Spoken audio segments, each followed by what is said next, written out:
J'espère que vous allez bien. On se retrouve ce soir pour un nouveau cours.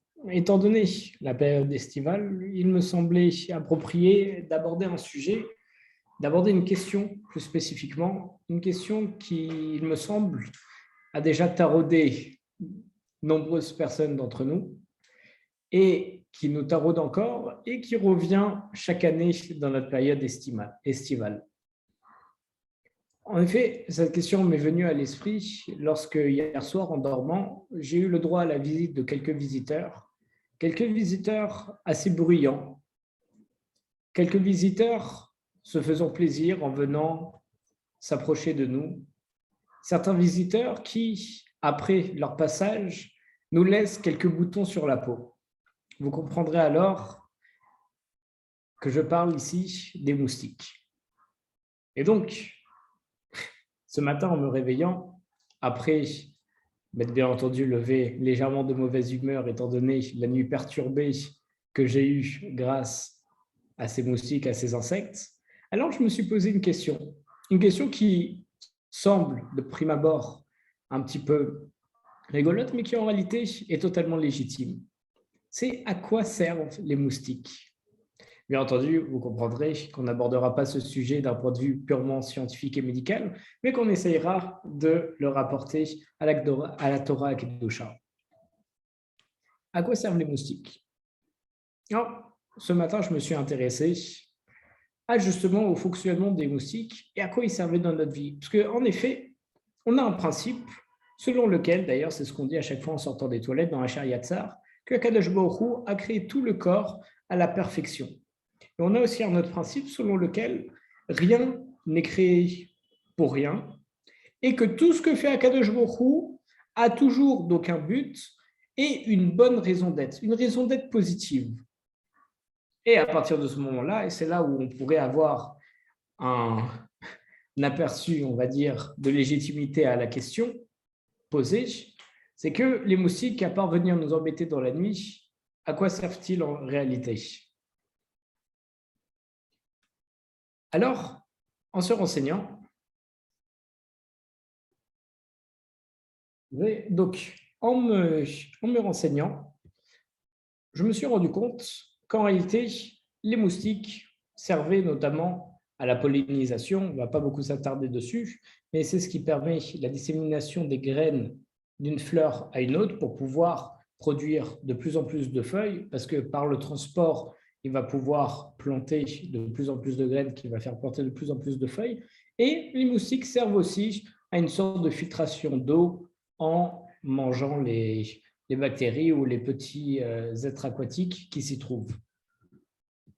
Donc, c'est assez intéressant. On comprend que, bien entendu, c'était une chose évidente, les moustiques ont un rôle dans l'écosystème, sont nécessaires, mais la question demeure, c'est qu'est-ce que moi, je pourrais en tirer et quel serait l'intérêt en réalité pour moi de recevoir, entre guillemets, une piqûre de moustique. Alors, une chose que les humains ont tirée des moustiques, c'est une chose qui a été découverte récemment. Il y a, excusez-moi de m'éloigner un petit peu, mais des chercheurs japonais qui ont développé un nouveau type de seringue avec justement une aiguille pour pouvoir incorporer les médicaments, une aiguille inspirée de la trompe du moustique. En effet, parce qu'on remarque que lorsque le moustique nous pique, on ne ressent rien. Et donc, ils se sont inspirés de ça pour pouvoir développer une aiguille où on ne va pas la sentir pour permettre de faciliter, notamment par exemple pour les enfants ou pour les personnes un petit peu sensibles, la, la possibilité de donner un vaccin ou une substance à des personnes, des substances médicamenteuses. Et là, on commence en réalité à toucher un point qui nous intéresse. Parce qu'en effet, on est parti d'une question où on se demandait à quoi servait un certain insecte qui pouvait nous déranger. Et on voit que les hommes, en s'intéressant justement à cet insecte, en l'étudiant, alors ils ont réussi à développer une toute nouvelle seringue qui va servir beaucoup pour la médecine. Et ça, c'est un lien très important. Parce que déjà, ça nous permet de nous rappeler, comme on l'a dit au début, un de nos principes, le fait que chaque chose créée sur Terre, il a un intérêt. il a un but. Mais surtout, un autre principe qu'on a énoncé, c'est que Akadosh Baruch Hu, il a tout créé parfaitement, avec des données parfaites pour une bonne raison. Et de là, qu'est-ce qu'on devrait en apprendre? Qu'en réalité, on devrait s'inspirer de ce que fait Akadosh Baruch Hu pour pouvoir développer notre vie, développer ce qu'on fait.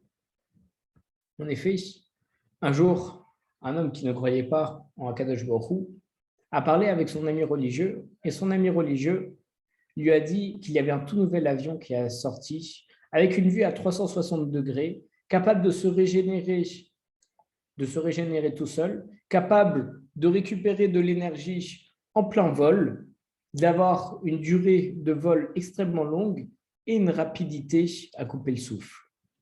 Alors, son ami lui a dit très certainement, cet avion est développé par des services secrets ou quelque chose du genre, parce que ça paraît invraisemblable. Il lui dit non. Cet avion dont je te parle, c'est le modèle type d'une mouche. Une simple mouche.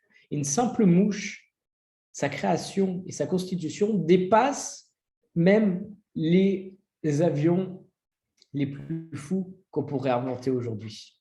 On voit que ce qui fait Akadosh Baruch Hu, même en réfléchissant au corps humain, on est capable de se reproduire, de manger, de retirer ce qui n'est pas bon. Tout se fait naturellement, sans arrêt. Notre cœur permet de pomper du sang avec les poumons, etc., etc. Pour réfléchir, lorsqu'on se fait mal, il permet de se reconstituer tout seul. C'est absolument extraordinaire lorsqu'on s'intéresse au corps humain. Et justement, c'est en s'intéressant au corps humain qu'on a pu créer de nombreuses choses. C'est en s'intéressant au cerveau qu'on a pu créer notamment les algorithmes. C'est en s'intéressant à absolument chaque mouvement qu'on a pu développer tout ce qu'on a développé aujourd'hui. Et on voit que le modèle primaire, c'est la nature. Et la nature qui est constituée par Akadosh Baruch Hu. Donc déjà, un autre fondamental qu'on devrait tirer de là, c'est une preuve indéniable qu'Akadosh Baruch Hu a effectivement créé le monde. Parce qu'un homme ne serait jamais capable de créer des choses aussi formidables, merveilleuses, parfaitement faites et parfaitement assemblées. C'est pour ça en réalité que de nombreuses personnes s'inquiètent de la disparition d'espèces, de réchauffement climatique. Or, la plupart d'entre nous, et malheureusement moi le premier, je ne m'y intéresse pas beaucoup. Mais en réalité, pourquoi est-ce inquiétant? C'est parce qu'Akadosh Baruch Hu a créé tout un écosystème, tout un équilibre qui marche. Et s'il y a une pièce manquante, alors ça ne peut pas marcher. Pour ceux qui s'y connaissent un petit peu en informatique notamment, on voit que dans les algorithmes, qui est en réalité une succession d'étapes à suivre pour pouvoir aboutir à un résultat, s'il y a une seule ligne mal écrite, s'il y a une seule lettre mal écrite, alors tout l'algorithme ne marche pas.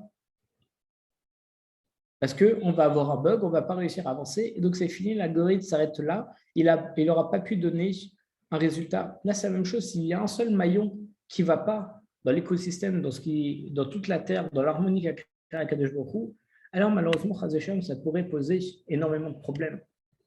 D'ailleurs, bien entendu, dans la même idée, comme nous l'avons déjà cité,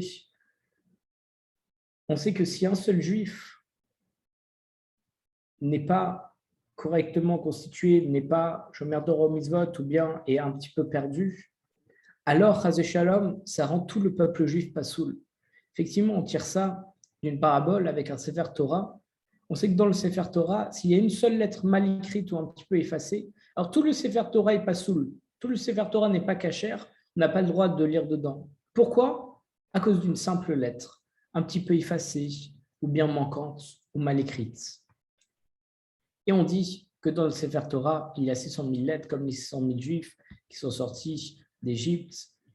Et donc, on a ce inyan, ce principe selon lequel s'il y a une seule chose qui manque, un seul maillon manquant, comme on le voit dans un collier, s'il y a un seul maillon qui manque, qui est fêlé, qui est fondu, ouvert, alors à partir de ce moment-là, toute la chaîne restera ouverte, on ne pourra pas le refermer. Il suffit d'un seul maillon défaillant. Oserais-je dire le maillon faible? Donc on voit l'importance que tout soit bien uni. Faire attention à tous les juifs, de rapprocher tous les juifs, parce que s'il y en a un seul qui n'est pas bon, qui est un petit peu bancal, un petit peu effacé, alors chas v'shalom, tout le peuple juif est pas soumis.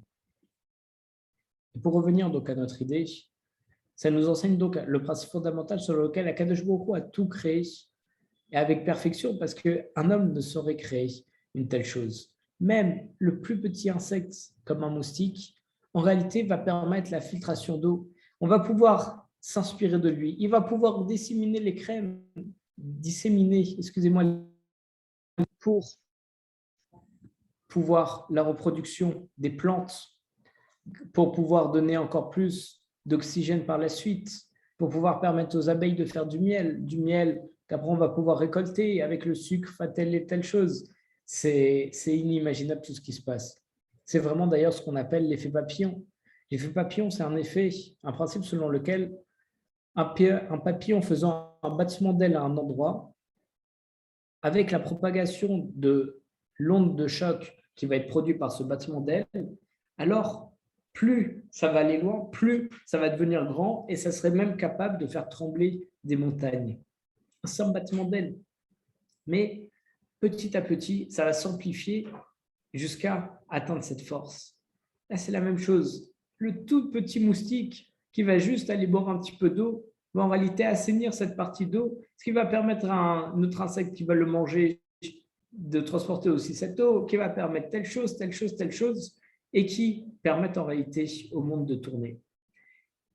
Ce que j'aimerais qu'on retienne de ce cours, c'est que ce sont les différents principes qu'on a cités, tels que chaque chose créée par Akadosh Baruch Hu a son importance. Bien entendu, à son utilité, à son but, mais surtout son importance. On ne peut pas se dire, bon, c'est un but, mais il est moindre, le moustique va juste filtrer l'eau, tant pis, on n'a qu'à les éradiquer parce que de toute façon, ils nous embêtent. Non, parce qu'il a son importance dans tout l'écosystème. Chaque chose a son importance, a un but. Chaque chose est créée à la perfection par Akadosh Baruch Hu. Chaque chose est harmonieuse. C'est pour ça que il faut respecter chaque créature d'Akadosh Baruch Hu. Bien entendu, je ne suis pas là ni pour inciter qui que ce soit à rejoindre des mouvements écologistes ou pas, mais sachez, de par l'exemple du moustique, que chaque chose dans notre vie, chaque chose qu'on voit, chaque chose qu'on ressent, chaque chose qui est autour de nous, de simples fourmis, de simples abeilles, même des bactéries qu'on ne verrait pas. J'aimerais vous citer un exemple, mais j'ai peur de vous déranger un petit peu, voire de vous choquer.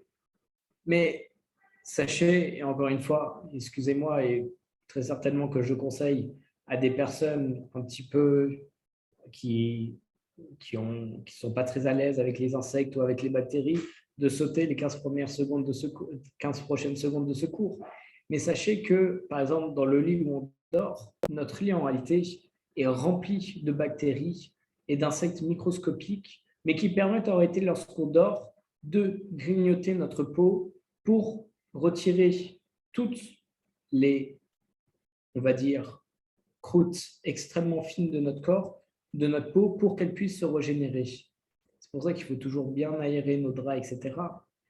Mais ces insectes sont présents, même si on ne les voit pas, ils sont présents, et grâce à eux, en réalité, notre peau se régénère. Et je n'oserais imaginer ce qui se passerait s'ils n'existaient pas. Je suis sûr, on ne serait pas dans le même état. Mais chaque chose, même qu'on ne voit pas, et donc, Calva-Romer, enfin, c'est même pas Calva-Romer, mais tout ce qu'on voit, il faut faire attention à ces choses. Personnellement, j'ai toujours été dérangé lorsqu'on écrasait un moustique ou une mouche ou bien ce genre de choses. Après, chacun fait comme il le sent, mais ça me dérange déjà car c'est un être vivant. Mais en plus de ça, parce qu'il a son utilité. Il est là pour une raison. Et par rapport à ça, j'aurais aimé qu'on illustre ceci par une histoire absolument extraordinaire qui a été racontée notamment à la Levaya de Rav Kanievski, qui était le Gadol Hador à la Vache à l'homme, où on disait que durant des années, tous les jours, il y avait une mouche qui venait le réveiller à chaque fois qu'il faisait sa sieste. Et il dormait à chaque fois exactement le même temps, jusqu'à ce que la mouche arrive et le réveille pour qu'il puisse aller étudier. Et un jour, il s'est endormi. La mouche est venue faire du bruit pour le réveiller. Et à ce moment-là, il a dit « Od Daka », encore une minute. Il s'est reposé une minute de plus, puis s'est réveillé. Et il raconte qu'à partir de ce moment-là, la mouche n'est plus jamais revenue. Parce qu'il a voulu dormir une minute de plus, et bien entendu, une minute du temps de Rav Kanievski. Une chose est sûre, ce n'est pas une minute de mon temps. Le temps de Rav Kanievski était tellement important, tellement précieux, toute la Torah qu'il pouvait engranger. Alvaï que d'essayer d'atteindre l'ombre de son niveau. Mais en tout cas, on voit que même Akadosh Baruch Hu a utilisé même les mouches pour pouvoir justement réveiller Rav Kanievski. Et donc, comme on disait au début du cours, où on parlait des moustiques qui peuvent nous réveiller durant la nuit, alors on sait que ça nous dérange, on ne sait pas pourquoi on a été réveillé, mais une chose est sûre, parce que si on a été réveillé, il y a une bonne raison. Alors, on ne sait pas pourquoi, on a l'impression que ces quelques minutes de sommeil en moins, en réalité, n'apportent rien de positif, mais très certainement qu'on allait faire Chas Shalom un cauchemar et que grâce à ça, on l'a évité, ou bien c'était une capara, c'était une expiation de nos fautes. Akadosh Baruch Hu, il a dit au lieu de lui envoyer Chas Shalom une vraie punition, je vais lui envoyer un moustique qui va le réveiller dans la nuit.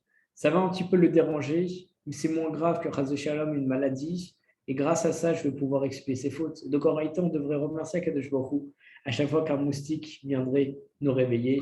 Bien entendu, à chaque fois qu'on a quelque chose qui nous arrive, parce que c'est toujours pour le bien, c'est une capara. Et Kalvachomer, pour les bonnes choses qui nous arrivent, toujours se rappeler que ça vient d'Akadosh Baruch Hu.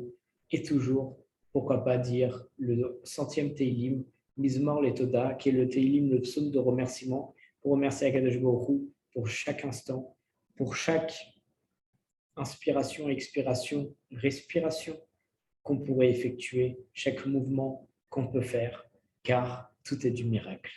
Chazak Baruch à tous.